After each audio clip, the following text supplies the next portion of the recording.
നമസ്കാരം. നിലവിൽ ജോലി ചെയ്യുന്ന തസ്തികയിലെ സ്കെയിലോപ്പയിൽ നിന്നും താഴ്ന്ന സ്കെയിലോപ്പയിലേക്ക് പ്രൊമോഷൻ ലഭിച്ചാൽ പഴയ തസ്തികയിലെ ഇൻക്രിമെൻ്റ് ഡേറ്റ് സംരക്ഷിച്ച് കിട്ടില്ല.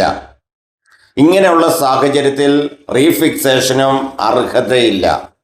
നിലവിൽ വാങ്ങിച്ചുകൊണ്ടിരിക്കുന്ന ബേസിക് പേ മാത്രം സംരക്ഷിച്ച് കിട്ടും.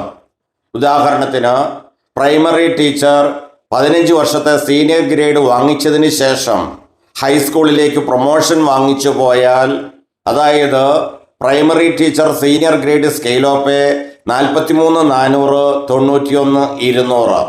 പ്രൊമോഷൻ ലഭിക്കുന്ന ഹൈസ്കൂൾ ടീച്ചറിൻ്റെ പ്രാരംഭ സ്കെയിലോപ്പേ 41,300, 87,000.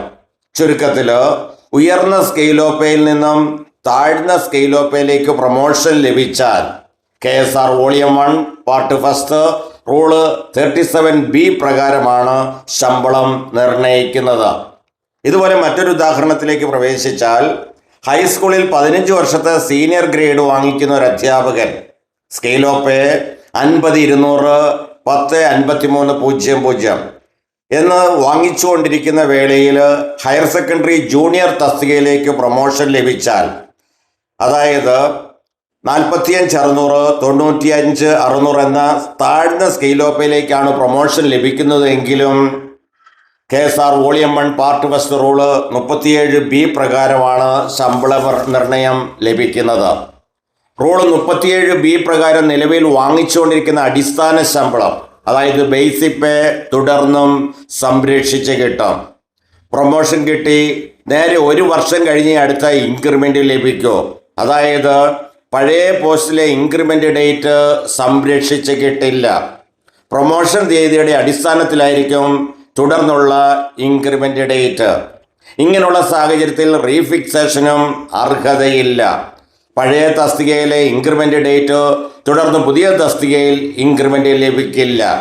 ഇത് സംബന്ധിച്ച് കൂടുതൽ വ്യക്തത വരുത്തിക്കൊണ്ട് സർക്കാർ ഉത്തരവ് GOP നമ്പർ 25/2025 സ്ക്രീനിൽ നിങ്ങൾക്കിപ്പോൾ കാണാം. Finance date 15/3/2025.